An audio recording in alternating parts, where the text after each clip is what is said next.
Pertama yang kami hormati Kepala Sekolah SMA Negeri 5 Kerinci beserta Bapak Ibu Wakil, dan kami hormati Bapak Ibu yang hadir pada kegiatan diseminasi Pak Roland.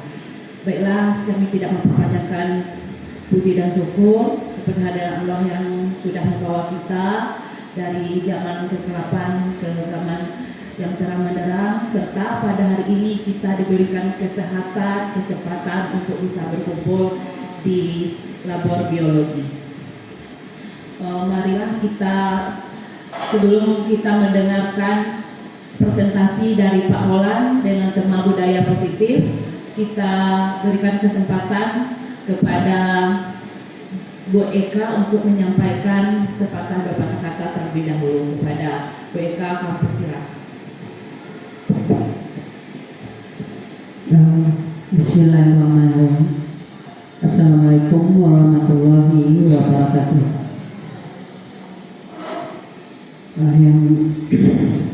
Yang saya hormati Bapak, Ibu, guru yang hadir dalam presentasi aksi nyata guru penggerak atas nama Pak Rolando Manglopo. Pertama-tama marilah kita panjatkan puji dan syukur kehadirat Allah Subhanahu wa taala yang telah melimpahkan rahmat dan hidayahnya kepada kita sehingga kita pagi hari ini dapat berkumpul untuk mengikuti kegiatan yang presentasi yang akan disampaikan oleh Pak Rolando Manglopo sebagai calon CGP, calon guru penggerak yang sekarang dalam proses pendidikan. Selawat beriring salam kita sampaikan kepada junjungan kita Nabi besar Muhammad Sallallahu Alaihi Wasallam yang telah membawa kita dari alam kegelapan ke alam yang terang benderang seperti yang kita rasakan saat ini. Baiklah, sedikit saya mewakili Bapak Kepala Sekolah untuk menyampaikan guru penggerak merupakan pembelajaran yang berpusat pada menciptakan pembelajaran yang berpusat pada murid yang menggunakan ekosistem pendidikan yang lebih baik. Dan untuk SMA Negeri 5 Kerinci yang dalam proses pembentukan proses pendidikannya secara mandiri daring, yaitu Bapak Rolando Manglopo SPDGR. Baiklah, untuk guru penggerak ini, guru dapat mengimplementasi teori yang telah dipelajari dalam pelatihan mandiri, membantu guru dan meningkatkan kompetensinya dan memberikan dampak positif pada proses pembelajaran di kelas. Semoga nanti apa yang sudah didapat dan yang akan didapat dan yang dalam proses pencapaian bisa meningkatkan dan memberikan pengaruh positif kepada rekan-rekan yang lain, guru-guru muda, untuk ikut ikut guru penggerak, sehingga kita nanti bisa mengimplementasikan tujuan dari pembelajaran itu yang sudah dicanangkan oleh pemerintah itu mencapai tujuan yang diinginkan. Kepada Pak Rolando Manglopo, semoga dengan aksi nyata ini juga berkontribusi secara nyata kepada terutama ya kepada lingkungan kita di SMA Negeri 5 Kerinci, juga kepada rekan-rekan guru seluruh Indonesia yang nanti mungkin sampai di upload di YouTube, kemudian mungkin di PMM, semoga lolos validasinya. Dan untuk hari ini kami ucapkan kepada Pak Rolando untuk presentasinya, semoga memberi dampak baik untuk kita semua. Demikianlah, semoga hari ini sukses. Akhiri dengan wassalamualaikum warahmatullahi wabarakatuh.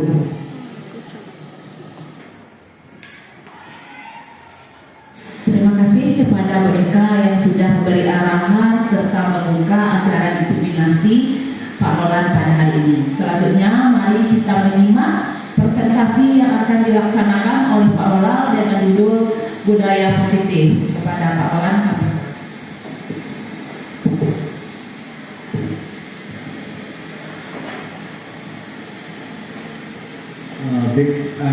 Bismillahirrahmanirrahim. Assalamualaikum warahmatullahi wabarakatuh. Terima kasih kepada Bu Sari. Kemudian pada kesempatan kali ini tentunya kami ingin mengucapkan terima kasih terlebih dahulu kepada pihak sekolah, terutama kepala sekolah, dan dalam hal ini diwakilkan oleh Ibu Eka selaku Wakil. Karena tanpa dukungan dari beliau, maka kegiatan kita pada siang hari ini tidak akan terlaksana. Baik Bapak Ibu, sebelum kita mulai, mungkin saya mau memperkenalkan diri saya terlebih dahulu. Perkenalkan, nama saya Rolando Bobo, calon guru penggerak dari angkatan 11 dari Kabupaten Kerinci, Provinsi Jambi, dengan unit kerja yaitu SMA Negeri 5 Kerinci. Mungkin pertama-tama, marilah kita menyanyikan puji dan syukur kepada Allah SWT yang telah memberikan kita kesehatan dan kesempatan sehingga kita bisa hadir di Laboratorium SMA Negeri 5 Kerinci dalam rangka mengikuti kegiatan diseminasi budaya positif. Kemudian selawat beriring salam dan pula kita aturkan buat hubungan kita Nabi besar Muhammad SAW, suri Ramadan kita dalam hidup ini. Mungkin yang pertama-tama saya mengucapkan terima kasih kepada Bapak Ibu guru sekalian karena di tengah kesibukannya dalam mengajar, dalam mendidik anak bangsa, telah bersedia untuk meluangkan waktunya untuk hadir dan ikut berpartisipasi dalam kegiatan kita pada siang hari ini. Baiklah, kita tidak akan memperpanjang mubahimah. Kita langsung saja ya Bapak Ibu.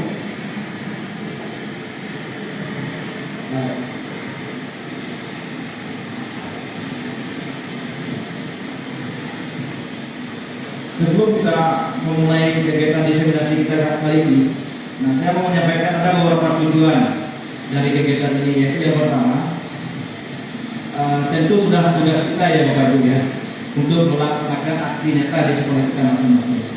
Kemudian yang kedua, tujuan dari aksi nyata ini yaitu saya ingin berbagi sedikit ilmu apa yang sudah saya dapatkan dalam pendidikan dan pendidikan. Karena mengapa? Karena ilmu kalau kita simpan sendiri dia tidak akan bermanfaat.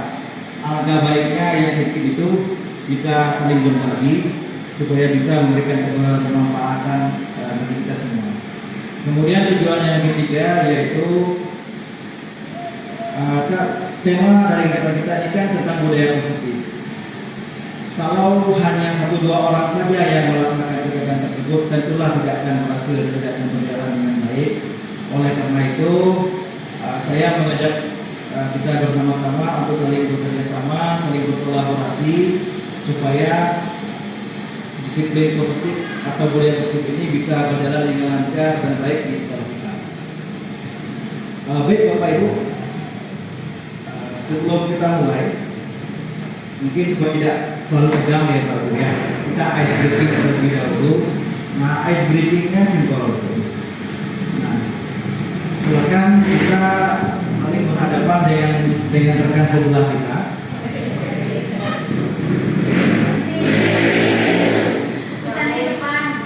Nanti silakan duduk di samping Bu Neni.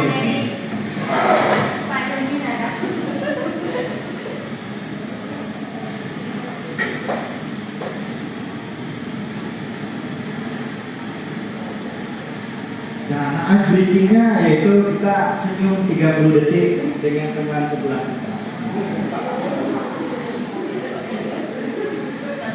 Nah, ya Pak Dev, jangan lihat mulutnya Pak Dev, lihat matanya Pak Dev. Nah, sudah ya Bapak ya.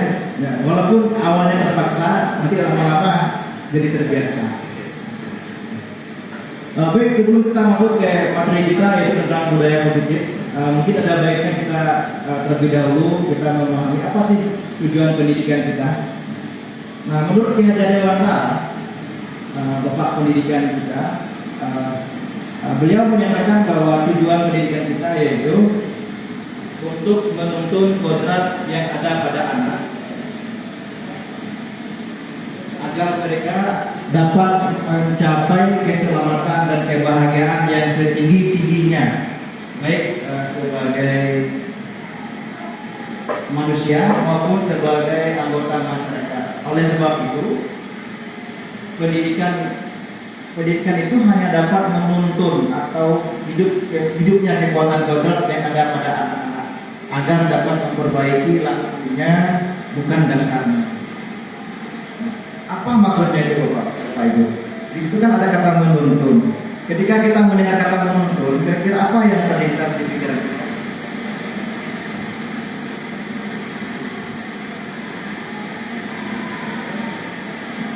Pak Ibu, mengarahkan, membimbing, apalagi kira-kira Bapak Ibu?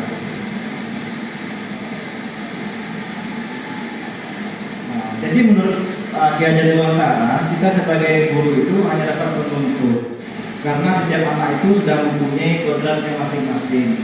Mereka sudah mempunyai cita-cita mereka masing-masing. Nah, misal mereka ada yang bercita-cita menjadi polisi, menjadi dokter. Tentu keinginan kita bagaimana nanti anak-anak kita itu kalau dia menjadi dokter, tentu dia akan menjadi dokter yang baik, bukan dokter yang sombong, dokter yang peduli dengan lingkungan sosialnya dan lain sebagainya. Nah, itulah kalau kita sebagai seorang guru. Dan menurut Ki Hajar Dewantara, nah, pendidikan itu ibaratkan sebuah ladang atau lahan pertanian, sedangkan guru adalah ibaratkan sebagai pak tani, sedangkan siswanya sebagai benih-benih bibit tanaman. Misalkan bibit benih tanaman padi. Kalau seandainya tanahnya sudah subur, bibit padinya sudah bagus, kalau tanpa perlakuan kesentuhan tangan dingin dari pak tani, apakah padi itu bisa tumbuh dengan baik? Kalaupun tumbuh, tentu tumbuh tidak maksimal, ya kan? Nah, bagaimana caranya supaya padi itu tumbuh dengan baik? Tentu padi itu harus diberi pupuk, dikasih pengairan yang cukup, dilakukan penyiangan gulma dan lain sebagainya. Begitupun dengan pendidikan. Seorang guru itu harus mampu menuntun anak itu untuk dapat tumbuh dan berkembang dengan baik. Nah, kalaupun anak itu sudah mempunyai kodrat yang sudah bagus, kalau tanpa bimbingan kita sebagai seorang guru, nanti mereka tidak akan berkembang dengan baik. Oke, kita lanjut ke budaya positif. Apa itu budaya positif? Budaya positif di sekolah itu ialah nilai-nilai atau keyakinan dan kebiasaan di sekolah yang berpihak pada murid agar mereka dapat berkembang menjadi pribadi yang kritis, penuh hormat dan bertanggung jawab sesuai dengan profil oleh Pancasila. Nah, kira-kira Bapak Ibu, nilai-nilai apa saja yang sudah ada di sekolah kita? Nilai-nilai dan keyakinan yang sudah ada di sekolah kita.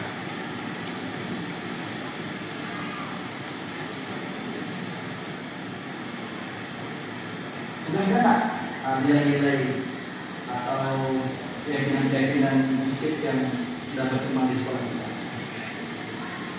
Sudah. Contohnya setiap pagi kita selalu tegur sapa dan senyum kepada siswa. Kita selang dulu ya. Kemudian setiap hari Jumat kita sudah yasinan. Kemudian sebelum dan setelah pembelajaran kita selalu berdoa. Nah itu dalam nilai-nilai positif dan keyakinan yang kita ada. Nah, ada dalam budaya Muslim ini ada 7 konsep inti yang akan kita bahas pada pertemuan kita pada kali ini. Akan tetapi saya hanya menyampaikan inti-intinya saja, karena kalau untuk yang lebih praktisnya itu nanti akan kita lakukan sama-sama di sekolah. Nah, yang pertama itu ada perubahan paradigma belajar, kemudian ada disiplin positif, kemudian ada kebutuhan dasar manusia, motivasi perilaku manusia, posisi kontrol guru, keyakinan kelas, dan yang terakhir adalah etika institusi. Jadi kita masuk ke yang pertama, yaitu pembelajaran dengan paradigma baru. Untuk membangun budaya positif di sekolah dapat menyediakan lingkungan yang positif, aman dan nyaman agar siswa mampu berpikir dan bertindak dan menciptakan dengan merdeka, mandiri dan bertanggung jawab.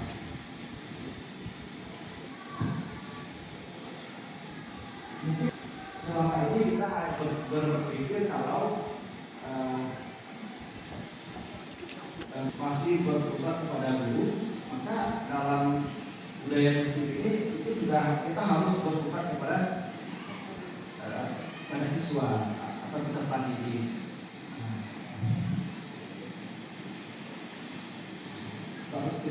Nah, menurut William Gesell itu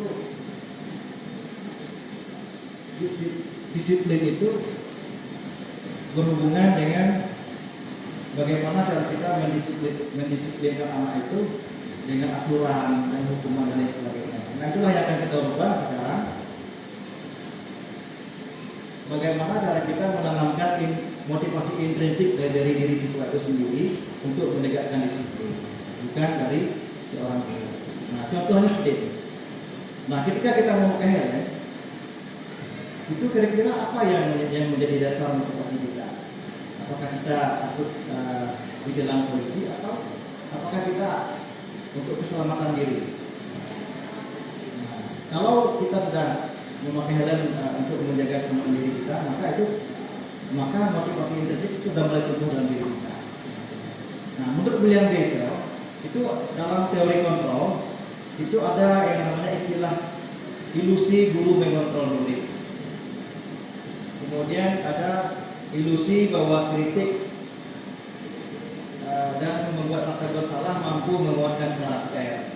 Kemudian berikutnya adalah ada ilusi bahwa semua penguatan positif, efektif dan bermanfaat. Kemudian yang terakhir ilusi bahwa orang dewasa berhak memaksa.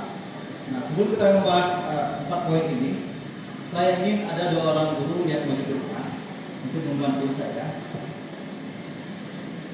Mungkin bisa Pak Ibu yang Pak ya. Ya. Ini ada sebuah permainan. Nah, permainannya itu adalah ayo buka. Ayo buka. Nah, ayo buka. Nah, Pak Ibu, bagaimana caranya Bapak Ibu itu sekuat mungkin tidak membuka kepala tangannya, sedangkan Pak Dad itu bagaimana caranya membujuk, merayu, memberi hadiah, atau bahkan terakhir dengan paksaan bagaimana caranya Pak Ibu mau membuka tangannya. Bisa nggak Bu?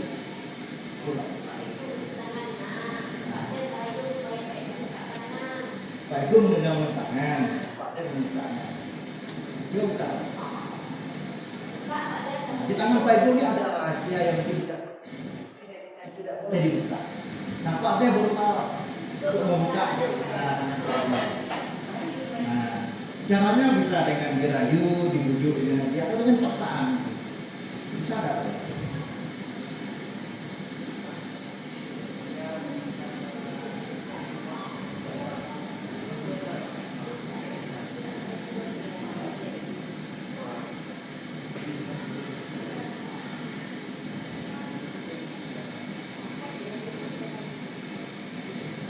Aku paksa.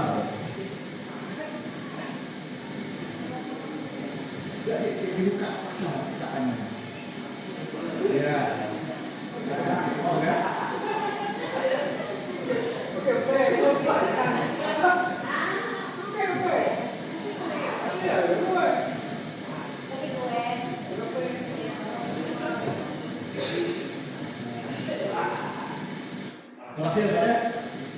Tidak. Nah, tangan dulu berdua, ibu dekat. Apa isi dari permainan membuka ayu buka ini? Coba tekan dulu Pak. Permainan ayu buka ini memberikan gambaran kepada kita bahwa untuk mengontrol murid itu tidak bisa dipaksa. Kalau tidak dari keinginan mereka sendiri untuk disiplin. Kalau seandainya kita bujuk misalkan nanti kalau kamu mau belajar, nanti saya kasih hadiah. Kalau untuk jangka pendek mungkin itu efektif. Bagaimana kalau nanti tidak dikasih hadiah lagi? Apakah dia masih mau belajar? Nah itulah yang dikatakan oleh William Glasser itu ada ilusi bahwa guru mengontrol murid. Padahal pada kenyataannya guru tidak bisa mengontrol murid kalau diri murid itu sendiri tidak mau untuk disiplin, tidak bisa. Kemudian ilusi bahwa kritik atau bersalah itu mampu menguatkan karakter. Misal gini, ada siswa itu malas untuk belajar. Kemudian kita berikan kritik, kita buat dia merasa bersalah, misalnya seperti ini. Siapa yang sering di sekolah kita terlambat masuk kelas? Siswanya Bu Sari. Nah, misal telat itu kan malah masuk kelas. Misal kita katakan dia, kita buat dia merasa bersalah. Telat. Nah, ibu kamu sudah susah-susah cari duit, sementara kamu malas untuk masuk sekolah. Untuk jangka pendek mungkin efektif, tapi kalau untuk jangka panjang itu justru akan membuat mental anak itu menjadi dia itu tidak berguna karena dia telah menyia-nyiakan perjuangan orang tua. Itu sangat berbahaya. Jadi itu ilusi. Kemudian ilusi yang ketiga yaitu ilusi bahwa penguatan positif itu efektif dan bermanfaat. Misalnya seperti ini. Kalau kamu rajin belajar, nanti kamu akan dapat ranking 1 misalnya. Tidak semua penguatan positif seperti itu dapat berhasil. Kalau untuk jangka pendek mungkin iya, kalau untuk jangka panjang mungkin tidak. Nah, kemudian yang terakhir ilusi bahwa orang dewasa berhak memaksa. Contoh kita sebagai seorang guru, kita mungkin selama ini kita memaksa siswa itu untuk disiplin. Mungkin di depan kita, mungkin dia berdisiplin. Bagaimana kalau di belakang kita? Jangka panjangnya seperti apa? Nah, itu yang dikatakan oleh William Glasser itu adalah ilusi bahwa orang dewasa itu bisa memaksa. Jadi intinya adalah tugas kita sebagai seorang guru itu adalah bagaimana cara kita membangun motivasi intrinsik dalam diri siswa. Nah, sehingga dikatakan di sini pembelajaran dengan paradigma baru merupakan pembelajaran yang dirancang berdasarkan prinsip berdiferensiasi. Nah, apa itu prinsip pembelajaran yang berdiferensiasi? Mungkin kita pernah mendengar dalam istilah 10 merdeka itu tidak ada siswa yang bodoh, tidak ada siswa yang malas, hanya saja gaya belajarnya saja yang mungkin yang berbeda, atau mungkin gaya belajar tersebut tidak sesuai dengan metode yang digunakan oleh guru yang mengajar, sehingga anak itu terkesan atau seolah-olah terlihat malas atau bodoh, padahal pada kenyataannya tidak seperti itu. Oleh karena itu, seorang guru itu harus menerapkan pembelajaran yang berdiferensiasi. Nah, artinya apa? Pembelajaran yang dirancang itu harus sesuai dengan kebutuhan, bakat, dan minat murid. Misal kalau kita mengajar bahasa Inggris misalnya, kita mengajar dengan tema procedural text. Nanti setelah kita belajar, kita meminta siswa itu untuk presentasi, tidak boleh kita paksakan harus tampil di depan kelas, tapi kita harus sesuaikan dengan minat dan bakat mereka. Karena siswa itu ada yang tidak berani tampil di depan, mungkin dia bisa mengirim video, atau ada siswa yang ingin terlihat eksis di depan teman-temannya, mungkin dia bisa langsung tampil di depan kelas. Itu contohnya. Nah, supaya mengapa? Sehingga para peserta didik itu belajar sesuai dengan kebutuhannya berdasarkan tahap perkembangan sesuai teori psikologi modern untuk mewujudkan profil pelajar Pancasila. Nah, profil pelajar Pancasila itu ada 6. Yang pertama itu ada beriman dan bertakwa kepada Yang Maha Esa, kemudian berkebajikan global, bergotong royong, kreatif, bernalar kritis, dan mandiri.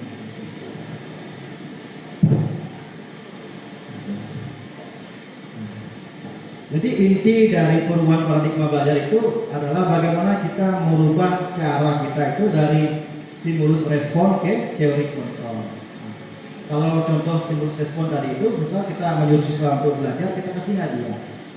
Itu menurut William Glasser itu harus dihindari. Karena kalau jangka panjang itu nanti, ketika tidak mendapatkan hadiah, mereka tidak mau belajar lagi ya kan. Tapi kalau kita menggunakan teori kontrol, kalau kita bisa menanamkan motivasi intrinsik dalam diri siswa. Nah, kemudian kita masuk ke yang kedua. Poin yang kedua itu mengenai disiplin positif. Nah, apa itu disiplin positif? Ketika kita mendengar kata disiplin, kira-kira Bapak Ibu, apa yang terlintas di pikiran kita? Peraturan, hukuman, apa lagi?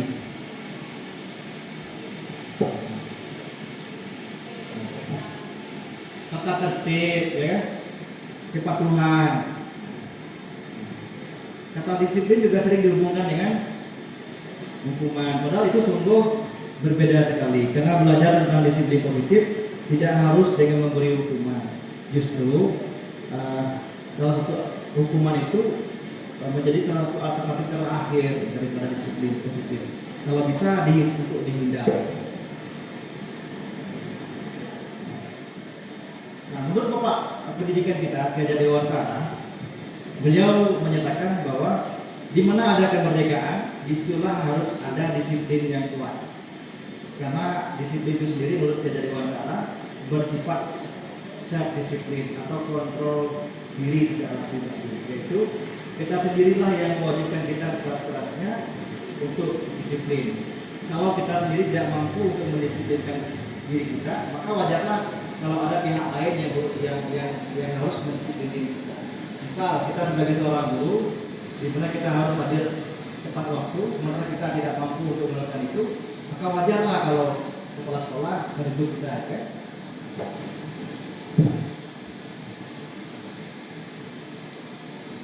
Nah, baik di sini dikatakan bahwa disiplin positif merupakan salah satu cara penerapan disiplin yang bertujuan untuk menumbuhkan kesadaran serta memberdayakan anak untuk melakukan sesuatu tanpa sogokan, ancaman atau hukuman. Nah, sebagai pendidik, tujuan kita adalah menciptakan murid yang merdeka. Syarat utamanya adalah disiplin diri, sehingga mereka berperilaku sesuai nilai-nilai kebajikan dan memiliki motivasi intrinsik. Nah, berikut adalah nilai-nilai kebajikan. Ini contoh-contoh nilai-nilai kebajikan ya Bapak Ibu. Nah, nilai yang disepakati bersama lepas dari suku, bangsa, agama, bahasa maupun latar belakang. Contoh nilai kebajikan. Nah, nilai kebajikan dalam buku belajar Pancasila ada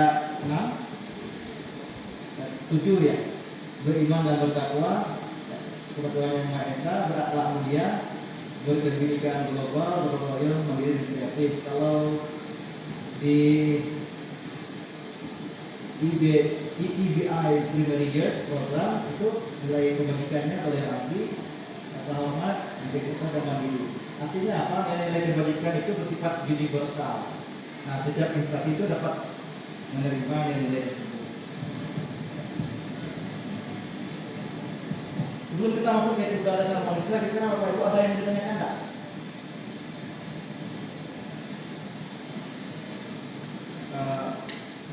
Mengenai perubahan paradigma belajar dan disiplin positif.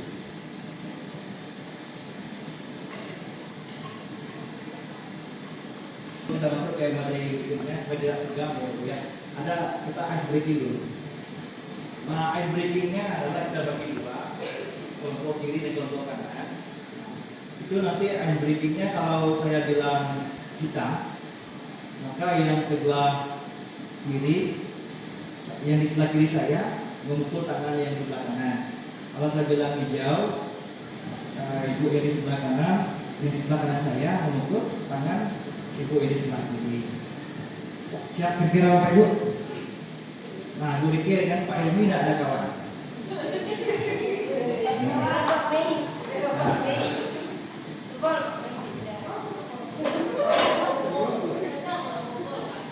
Siap ya Pak Ibu ya. Kalau saya bilang hitam, yang di sebelah kiri mukul yang sebelah kanan. Kalau saya bilang hijau, yang sebelah kanan mukul yang di sebelah kiri. Siap ya? Hitam. Ulang ya. 1, 2, 3. Hijau. Yang di sebelah, kalau saya bilang hijau, yang sebelah kanan mukul, yang sebelah kiri harus menghindar. Nah, harus menghindar. Nah, kita mulai ya. Kita ulang. 1, 2, 3. Hitam. Nah, itu lagi ya. Hijau. Nah, Bapak Ibu sudah semangat lagi. Oke, kita masuk ke pembahasan yang ketiga, yaitu tentang kebutuhan dasar manusia. Kebutuhan dasar manusia itu adalah segala sesuatu yang kita lakukan untuk mendapatkan apa yang kita inginkan. Seluruh tindakan yang kita lakukan memiliki tujuan tertentu, dan semua usaha terbaik yang kita lakukan adalah dalam rangka agar kebutuhan dasar kita terpenuhi dengan baik. Bapak Ibu, mungkin kita di sekolah sering menghadapi perilaku anak yang mungkin agak menyalahi aturan ya, Bapak Ibu ya. Kalau menurut kurikulum Merdeka itu, dalam budaya positif, anak yang dicap nakal itu tadi, itu mungkin ada salah satu dari kebutuhan dasarnya yang belum terpenuhi. Contoh, ada anak yang datang ke sekolah itu selalu terlambat. Kira-kira kebutuhan dasar apa yang belum terpenuhi itu, Bapak Ibu?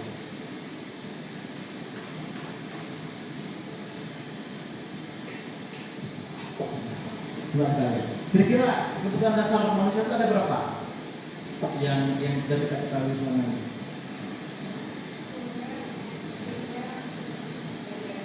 Ya, contohnya itu yang pertama kebutuhan dasar manusia itu kebutuhan untuk misal makan, minum, ya. Nah, itu kebutuhan bertahan hidup gitu ya.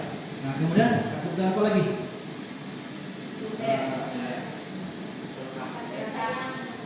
Kasih sayang. Ya, itu rohaninya. Kemudian selain kebutuhan kasih sayang, nah ini dia. Ada 5 kebutuhan dasar manusia. Yang pertama itu kebutuhan untuk bertahan hidup. Mungkin siswa yang datang kelamar itu, mungkin dia malam ini dia bekerja, membantu orang tuanya. Salah satunya untuk memenuhi kebutuhan untuk bertahan hidup. Nah, itu yang kita pahami sebagai seorang guru. Kemudian kebutuhan manusia yang berikutnya yaitu kebutuhan akan kasih sayang dan rasa diterima. Nah, rasa diterima, dipedulikan, berbagi, kerjasama, menjadi bagian di dalam kelompok itu sangat penting. Mungkin ada kita lihat di sekolah, di kelas itu ada siswa yang tidak mau bergabung dengan teman kelompoknya, maka mungkin kebutuhannya akan diterima belum terpenuhi. Nah, tugas kita bagaimana caranya kebutuhan itu. Kemudian kebutuhan dasar berikutnya itu kebutuhan akan pengakuan atau penguasaan.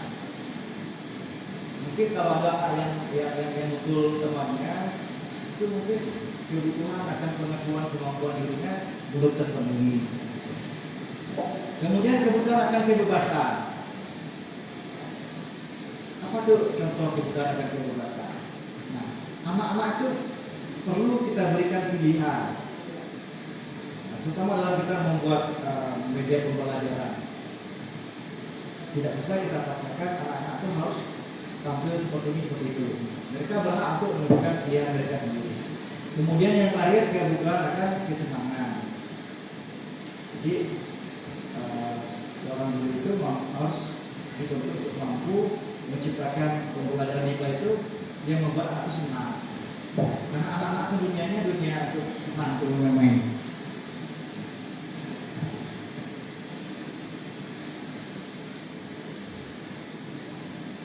Baik, setelah kita mengetahui kebenaran manusia, mungkin ada baiknya kita untuk lanjut ke bab berikutnya, yaitu motivasi perilaku manusia. Seperti yang kita bahas di awal tadi, secara garis umum itu ada dua motivasi manusia. Yang pertama itu motivasi yang bersifat intrinsik dan motivasi yang bersifat ekstrinsik. Nah, apa contoh motivasi yang bersifat ekstrinsik?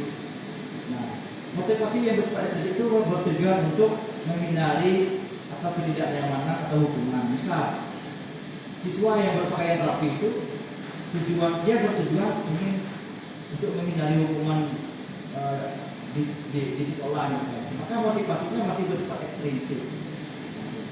Kemudian motivasi intrinsik itu bertujuan untuk dapat imbalan atau penghargaan.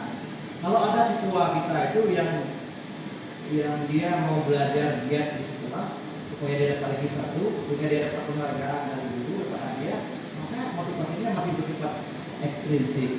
Nah, tugas kita bagaimana caranya itu motivasi ekstrinsik itu berubah menjadi motivasi intrinsik. Nah, motivasi intrinsik itu motivasi yang bertujuan untuk menjadi orang yang mereka inginkan dan menghargai diri sendiri dengan nilai-nilai yang mereka percaya. Nah, apa contoh siswa yang sudah memiliki motivasi intrinsik dalam dirinya? Nah, misal dia belajar dengan dia itu karena dia ingin mendapatkan ilmu supaya dia bisa menjadi pribadi yang berguna bagi dirinya, keluarganya dan dirinya sebagai anggota masyarakat. Maka itu mereka sudah mempunyai motivasi intrinsik.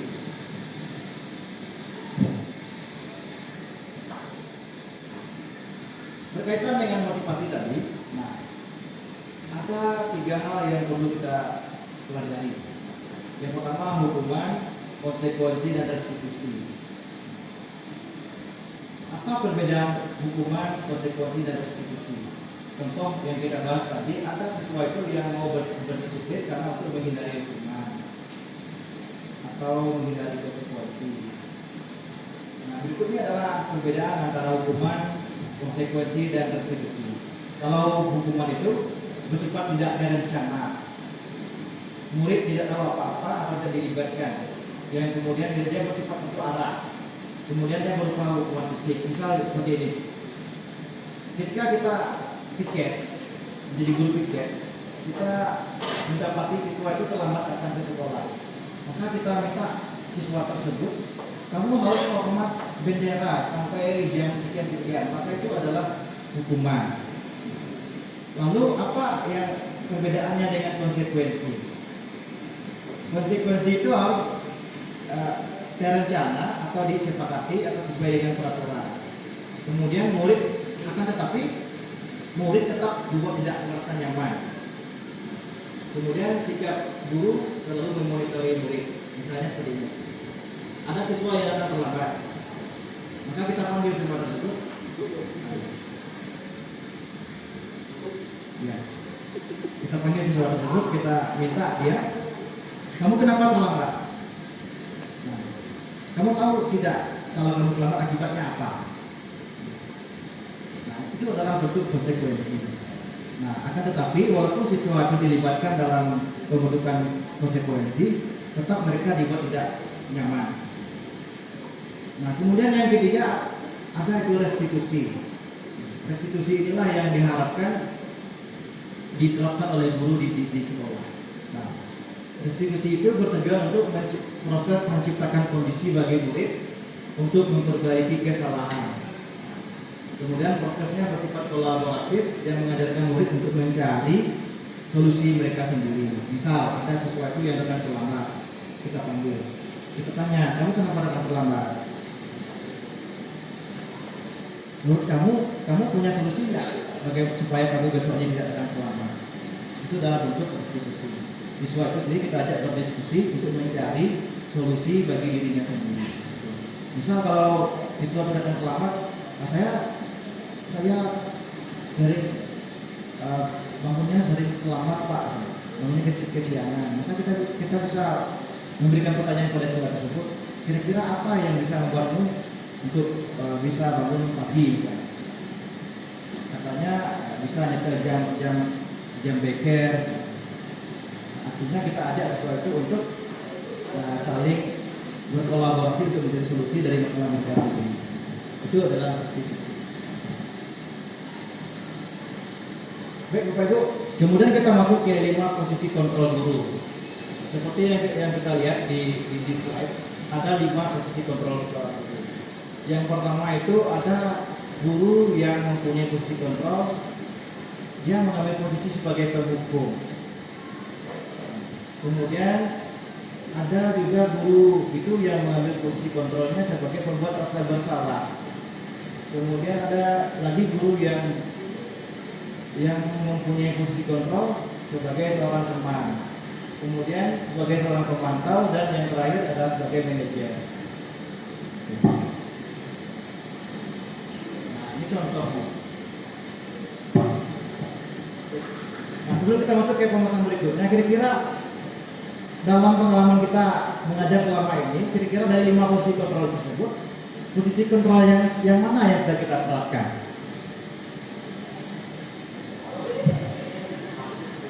Sebagai? Nah, kalau Bu Manya nanti sebagai manajer, kalau Pak Ibu sebagai teman. Kira-kira ada tidak yang mengambil posisi kontrol sebagai pembuat merasa bersalah? Di mana siswa itu dibuat dia merasa bersalah. Kalau bisa siswa itu harus dibuat nangis. Ada tidak? Yang berposisi sebagai pemantau? Nah,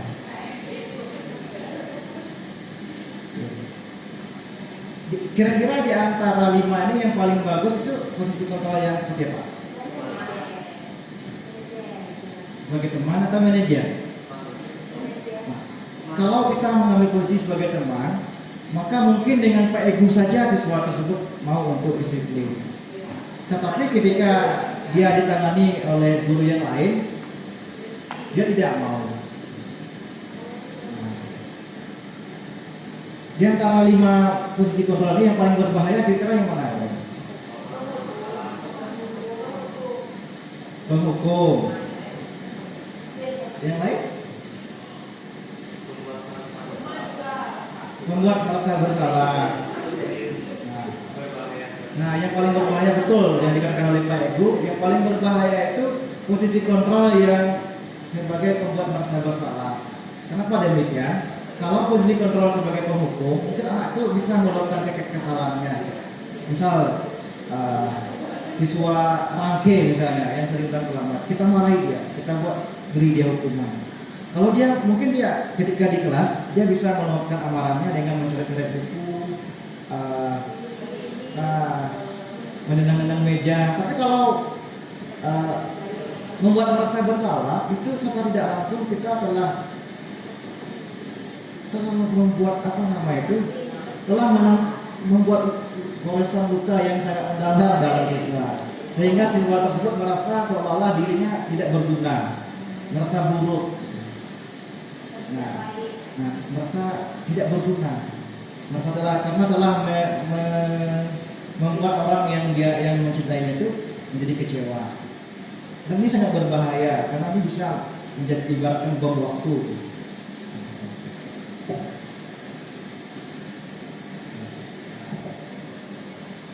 Coba kita lihat 5 contoh dari penerapan 5 posisi kontrol.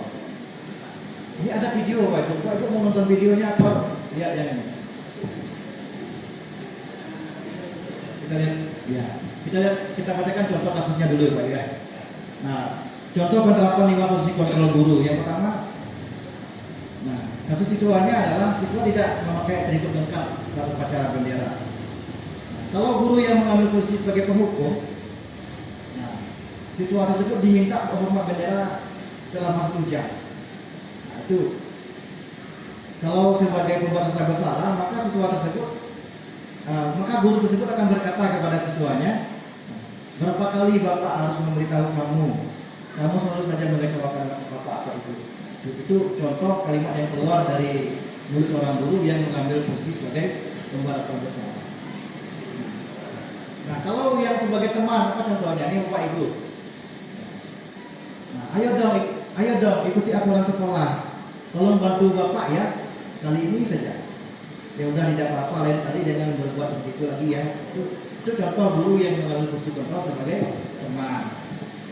Di antara siswa itu tidak ada jarak, hilang jarak antara guru dan siswa. Itu kursi kontrol sebagai seorang teman. Bagaimana yang sebagai seorang pemantau? Nah, ketika ada siswa yang melanggar peraturan, maka kalimat yang keluar adalah, kamu sudah melanggar peraturan sekolah, kamu tahu kan konsekuensinya? Setelah upacara, kamu beli atributnya ke koperasi dan jangan diulangi lagi. Artinya tidak ada tindakan yang lebih mendalam, hanya bersifat tekstual, hanya memantau saja. Nah, bagaimana kalau guru yang mengambil sikap sebagai seorang manajer? Nah, tadi Bu Manya. Nah, kalimat yang keluar biasanya seperti ini. Apakah kamu tahu kesalahan kamu? Tahu Pak, katanya ya. Saya tidak memakai atribut. Nah, maka kita akan mengatakan lagi, kira-kira bagaimana kamu memperbaiki kesalahan kamu? Nah, artinya siswa diajak untuk mencarikan solusi bagi dirinya sendiri. Jadi kita lihat videonya Bapak Ibu ya. Video dari penerapan kursi kontrol guru.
Hukum yang pertama.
Bisa, Bu.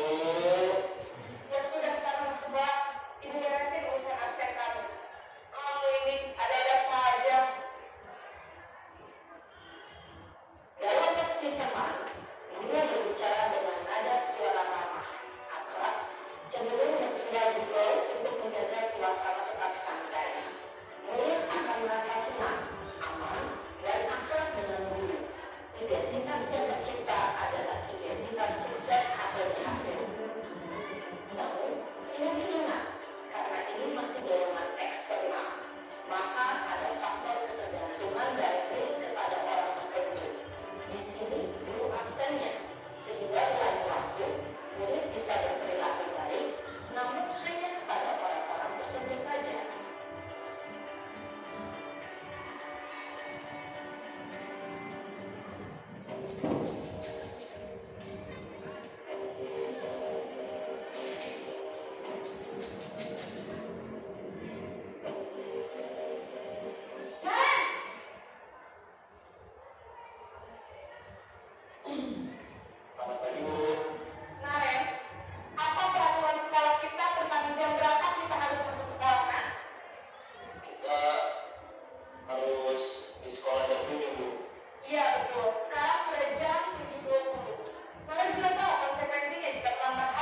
dengan kelima posisi kontrol tadi, kira-kira posisi mana yang paling ideal?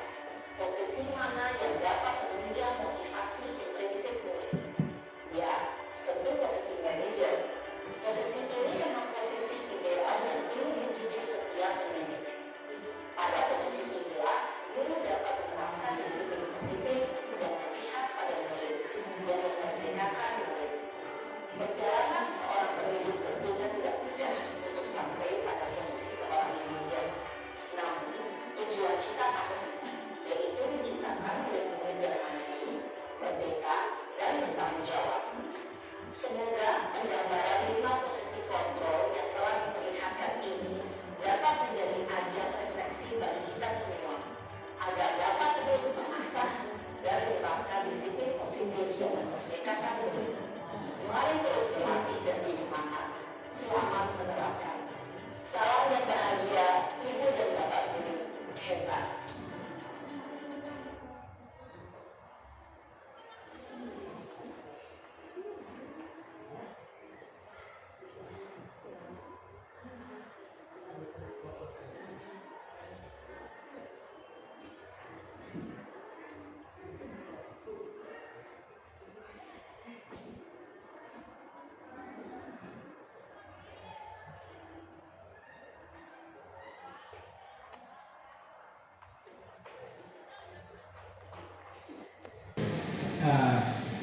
Setelah nonton video tadi, kira-kira posisi kontrol yang seperti apa yang sudah kita terapkan?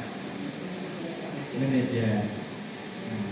Kan tugas kita dalam membangun budaya positif ini kan kita bagaimana caranya untuk membangun motivasi intrinsik dalam diri siswa. Nah, salah satu caranya adalah dengan cara mengambil posisi sebagai posisi kontrol sebagai seorang manajer. Nah, untuk bisa menerapkan posisi kontrol sebagai seorang manajer, kita perlu memahami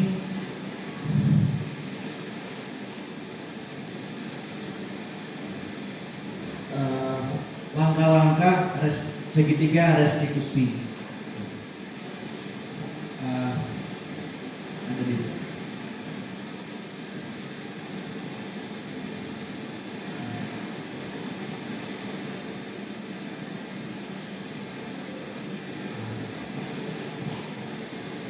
sebelum kita masuk ke segitiga restitusi, nah mungkin ada perlu baiknya kita supaya tidak bosan ya Bapak ya. Ada sebuah pertanyaan yang harus Pak Ibu jawab. Nah, kalau guru itu berbicara seperti ini, kira-kira posisi kontrol seperti apa yang diambil? Saya kecewa sekali dengan kamu. Kira-kira posisi kontrol seperti apa? Membuat rasa bersalah. Kalau guru berbicara seperti ini, apa rencana kamu untuk menyelesaikan masalah ini? Posisi kontrolnya seperti apa? Manajer.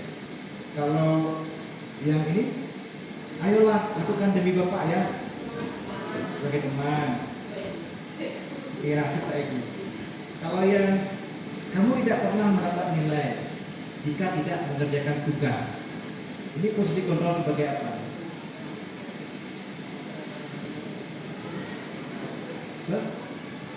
Pemantau.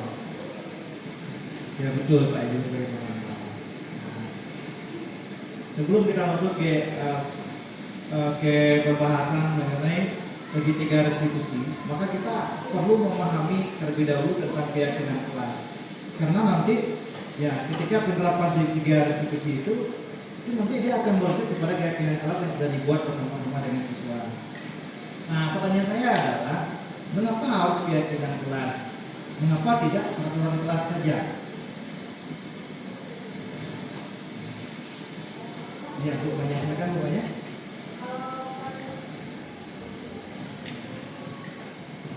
Kalau kita terapkan peraturan kelas, berarti ada hukuman di sana.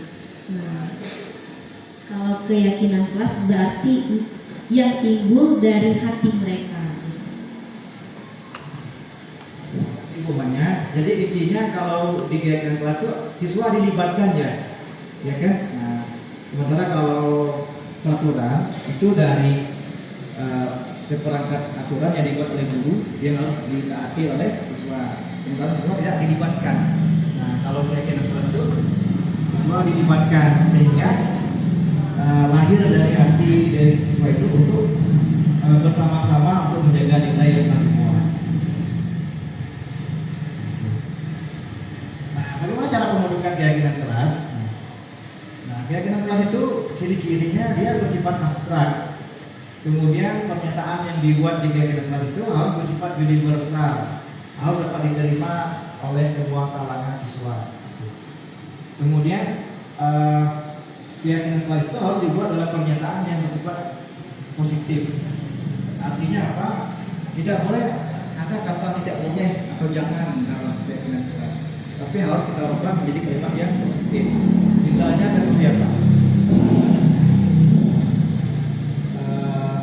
Misal keyakinan kelasnya itu tidak boleh membuang sampah di dalam kelas misalnya. Nah, itu kira-kira juga bagaimana kalimatnya kalau kita buat dengan kalimat yang positif? Ya, ayo kita masukkan sampah pada tempatnya. Itu kan lebih bersifat positif. Tapi kalau kita buat, tidak boleh kita buat seperti ini. Dilarang membuang sampah di tempat di sembarangan tempat. Karena anak-anak siswa itu kan masih remaja. Ketika dilarang, mereka semakin tertantang untuk menentang yang dilarang tersebut. Kemudian ciri-ciri keyakinan kelas yang berikutnya yaitu harus sesuai dengan kondisi kelas dan sekolah sehingga mudah untuk diterapkan. Kemudian semua warga sekolah atau warga kelas dilibatkan dalam pembuatannya. Nah, ini adalah contoh dari pembentukan keyakinan kelas. Ini yang jadi sampelnya Ibu Sari.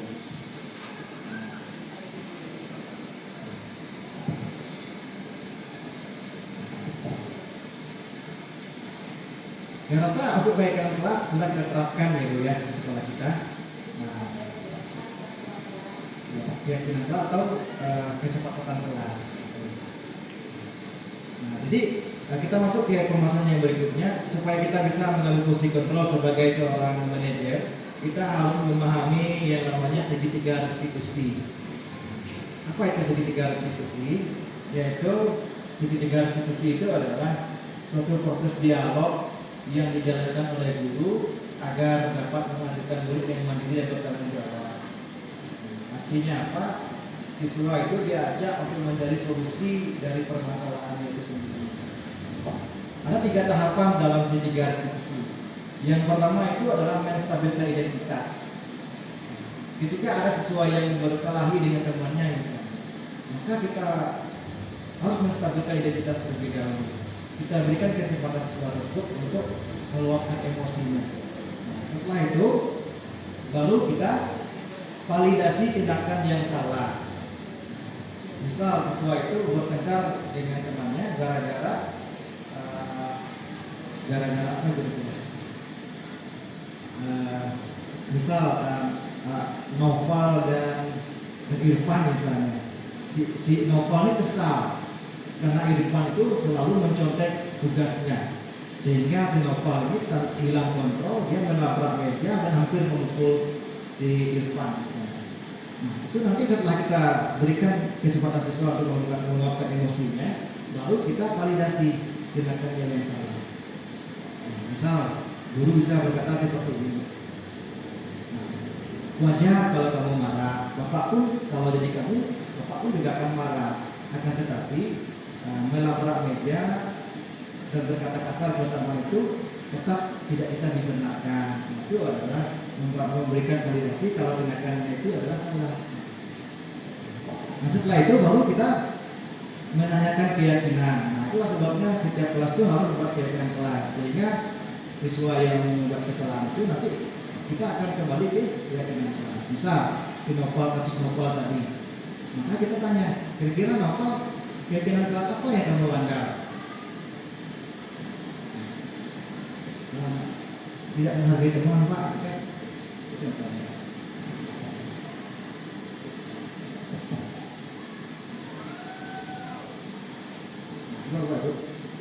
Nah, yang pertama itu menstabilkan identitas. Dalam menstabilkan identitas, guru bisa berkata seperti berbuat salah itu wajar, atau tidak ada manusia yang sempurna. Ibu atau bapak juga pernah melakukan hal tersebut. Kemudian kamu berhak merasa seperti itu. Setelah itu sudah kita lakukan, baru tahap yang kedua, validasi tindakan salah. Nah, bisa kita sebagai guru bisa berkata seperti, nah kamu pasti punya alasan kan kenapa kamu berbuat demikian. Kemudian baru pada tahapan yang terakhir kita kembali ke keyakinan kelas. Misalnya kita bertanya keyakinan apa yang apa keyakinan kelas kita, nilai-nilai apa yang sudah kita sepakati bersama. Kira-kira keyakinan kelas apa yang kamu langgar?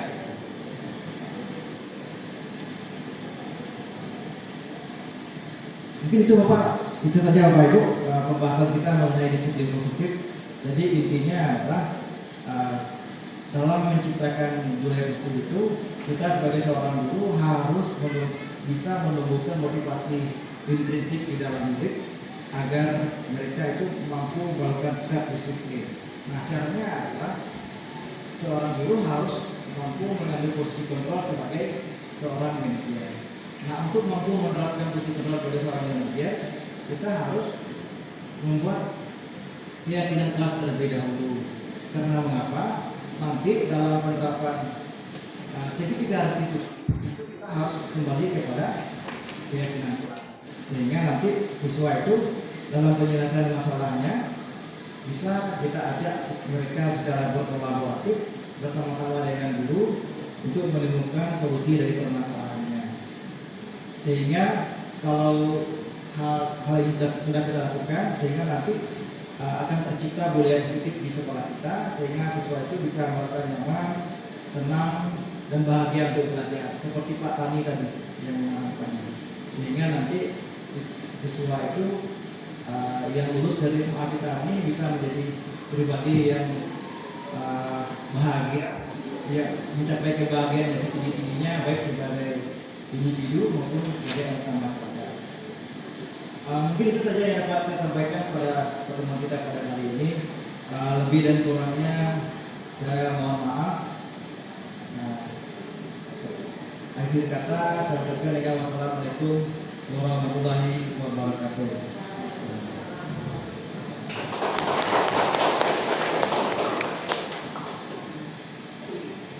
Oke, terima kasih Pak Roland. Luar biasa ya ilmu yang kita dapatkan. Mungkin selama ini kita tuh lebih menuntut peserta didik dengan adanya presentasi dari Pak Roland tadi, budaya positif, kita bisa mengubah sikap kita bahwa peserta didik itu harus dituntun, tidak boleh dituntut. Dan ada lagi yang disampaikan oleh Pak Roland tadi, kita sebagai guru harus menjadi manajer, bukan penghukum, bukan teman, apalagi pembuat rasa bersalah. Nah, sebelum kita kembali ke Pak Roland, mungkin ada yang ingin ditanyakan, dipersilakan Bapak Ibu, ada yang belum paham atau ada yang ingin didalami lagi, dipersilakan.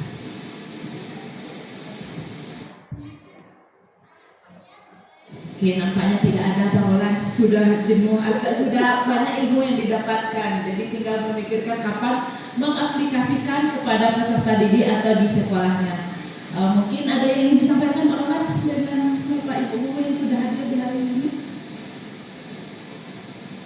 Yang ditanyakan, saya ucapkan terima kasih dan sekali lagi saya tidak henti-hentinya mengucapkan terima kasih kepada Bapak Ibu sekalian yang sudah bersedia untuk berpartisipasi dalam kegiatan kita pada hari ini dalam melaksanakan aksi nyata di sekolah modul 1.4 budaya positif. Kalau tidak ada yang mau ditanyakan, mungkin itu saja penyampaian materi dari Pak Roland pada hari ini. Kita akhiri dengan Assalamualaikum warahmatullahi wabarakatuh.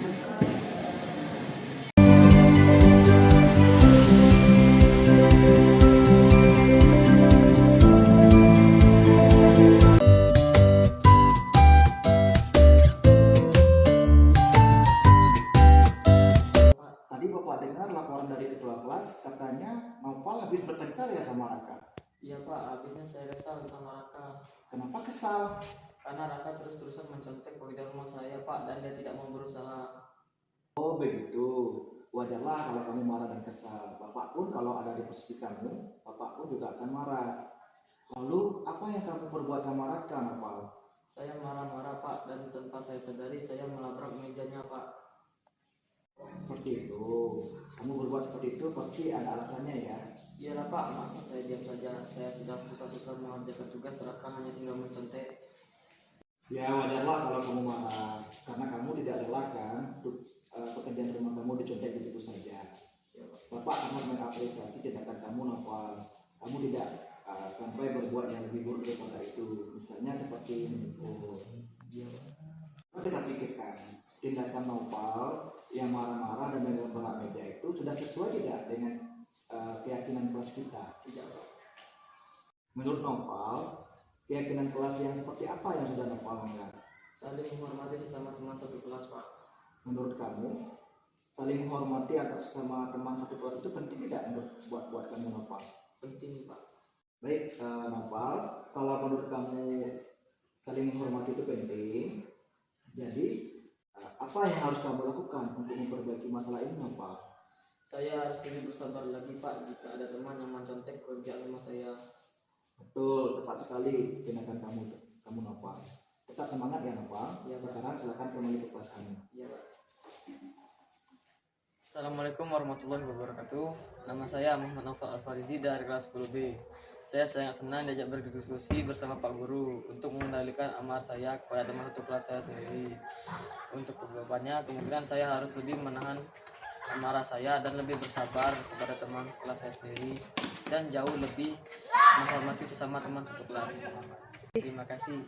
Assalamualaikum warahmatullahi wabarakatuh.